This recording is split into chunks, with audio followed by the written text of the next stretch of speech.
Good afternoon बच्चों। आज हम फिफ्थ में टॉपिक पढ़ेंगे द प्रोडिगल सन। प्रोडिगल होता है बेफजूल खर्च करना, यानी कि बेफजूल जो खर्च करते हैं उसके बारे में है। यानी एक बाप की और उसके दो बेटों की कहानी है। हम यहाँ पे ये स्टोरी पढ़ते हैं। There was a rich man who had two sons and he loved his sons very much. The elder son was hardworking and obedient, but younger was wanted to enjoy without working hard. He wanted to live a life of freedom and therefore asked his father to give him the share of his property. तो इसमें बताया है कि एक आदमी था जो बहुत अमीर था, तो उसके दो बेटे थे, उनसे वो बहुत प्यार करता था।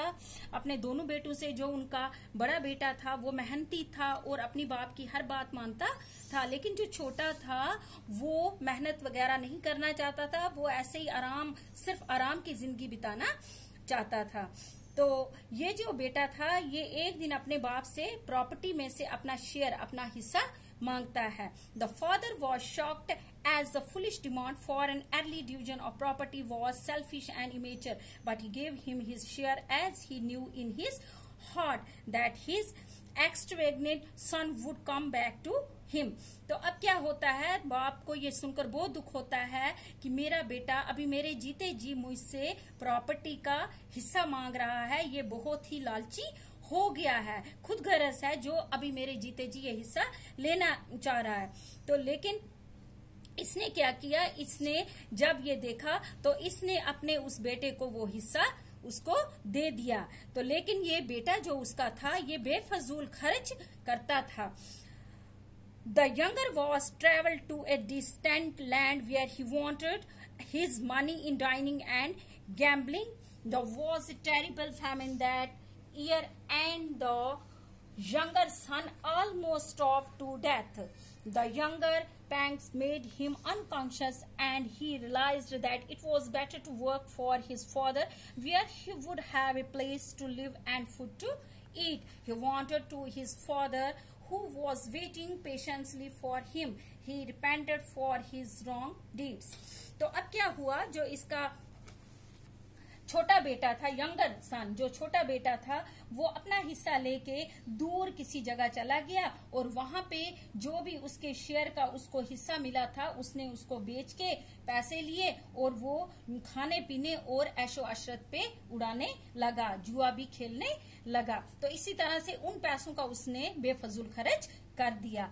तो वहां पे एक साल क्या हुआ कि बहुत खतरनाक, यानी कि अकाल पड़ गया, वहां पे कुछ भी खाने पीने को नहीं मिल रहा था। तो जिसकी वजह से ये जो बेटा है ये बहुत मतलब मरने के नजदीक आ गया। भूखा रहने के कारण इसको मरने का समय हो गया, यानी कि बहुत ये भूखा रहने लगा। इसके पास आहिस्ता आहिस्ता पैसे भी खत्म होने लगे।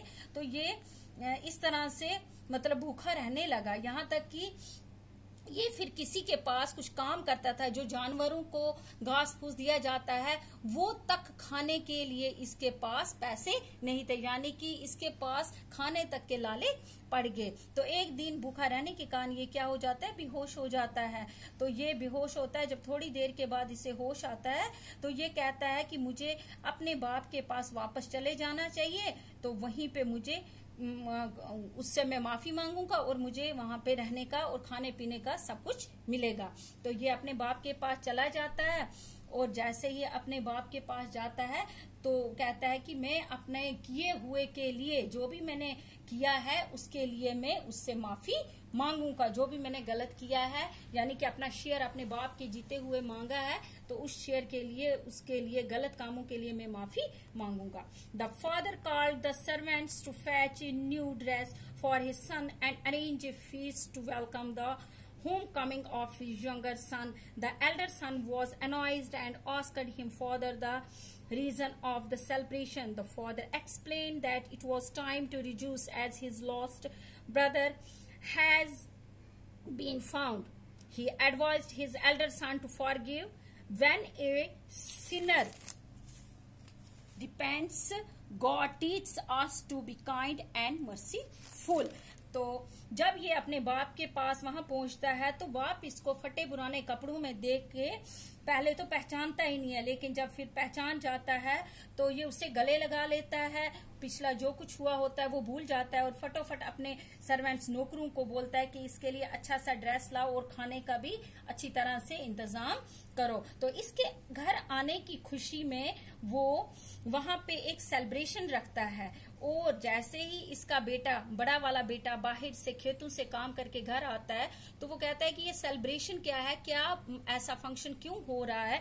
तो घर में छोटे भाई को देखकर इसे बहुत शरारत आती है, ये गुस्से हो जाता है। तो फिर इसका बाप जो है वो इससे समझाता है कि ये हमने इसके आने की खुशी में रखा है, यानी कि मैंने सोचा था मेरा ये बेटा मर चुका है, लेकिन आज ये इसको अपनी आंखों के सामने पाकर मैं खुद बहुत खुश हुआ हूँ, जिसकी वजह से मैंने आज बहुत बड़ा फंक्शन रखा है, सेलिब्रेशन रखी है।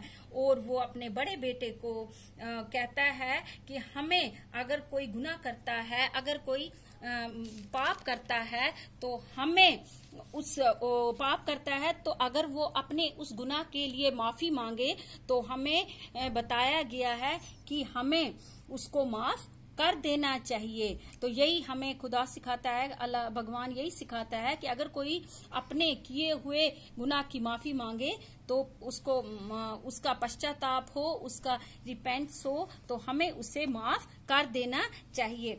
तो इसमें बताया है कि हमें जो भी हो, हमें गुनाहगार को गुनाह से अगर माफी मांगे तो उसे माफ कर देना चाहिए। तो ये स्टोरी यहीं पे खत्म होती है, इसके मैं क्वेश्चंस भेजूंगी। Thank you.